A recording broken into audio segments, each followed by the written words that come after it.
எல்லா கவிஞர்களும் பேனாவில் மை ஊற்றி எழுதுனாங்க. பட்டுக்கோட்டை மட்டும்தான் உண்மையை ஊற்றி எழுதுனாங்க சார். ஒரு தாயத்து விற்கிறவன் ஒரு படத்தில் பாடுற மாதிரி புரட்சி தலைவர் எம்ஜிஆர் அவர்களுக்கு ஒரு பாட்டு வச்சார். ஏங்க இப்படிலாம் ஒரு ஆள் பாட்டு எழுத முடியுமா சார்? கவிஞர்களாக இருக்கிறவங்க எத்தனையோ பேர் எத்தனையோ விதத்தில் யார் யாருக்கோ பாட்டு எழுதுனாங்க. ஒரு தாயத்து விற்கிறவனை வச்சுக்கிட்டு இந்த சமூகத்தில் மாற்றம் ஏற்படுத்தணும்னு நினைச்சாரு பாருங்க பட்டுக்கோட்டை. அடடடடா, அவருக்கு ஈடு சொல்ல முடியுமா? பாட்டு கொடுத்தாரு பாருங்க. தாயத்து தாயத்து தாயத்து தாயத்து பல சந்தேகம் தீர்ந்துவிட சந்தோஷமான ஒரு சங்கதியை சொல்ல வரும் தாயத்து.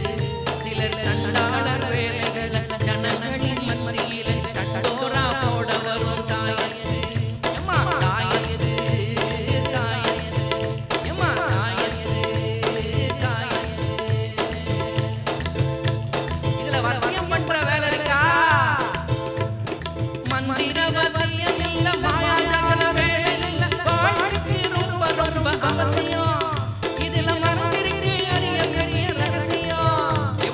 மந்திர வசியம் இல்ல, மாயாஜால வேலை இல்ல, வாழ்க்கை ரொம்ப ரொம்ப அவசியம். இதுல மறைஞ்சிருக்கு அரிய பெரிய ரகசியம். ஏப்பா இந்த பண வருமானத்துக்கு ஏதாவது வழி இருக்கா? உடம்ப வளைச்சு நல்லா உழைச்சு பாரு, அதில் உனக்கு உலகத்துக்கு நன்மை இருக்கு. உடம்ப வளைச்சு நல்லா உழைச்சு பாரு, அதில் உனக்கு உலகத்துக்கு நன்மை இருக்கு. சும்மா உட்கார்ந்து இருந்துக்கிட்டு சேர்க்கிற பணனுக்கு ஆபத்து இருக்கு, அது நமக்கு இருக்கு. எம்மா தாயத்து தாயத்து எம்மா தாயத்து தாயத்து. ஏம்மா இந்த பொம்பளைங்களை மயக்க முடியுமா இதனால? கண்ணும் கருத்துமே பெண்ணை கவர்ந்திடும், காதலும் வாழும் தொடர்ந்திடும். கண்ணும் கருத்துமே பெண்ணை கவர்ந்திடும், காதலும் வாழும் தொடர்ந்திடும். சும்மா கண்ட கண்ட பக்கம் திரிஞ்ச மையும் காலும் வாழும் துண்டு துண்டா தப்பும்படி நேரிடும்.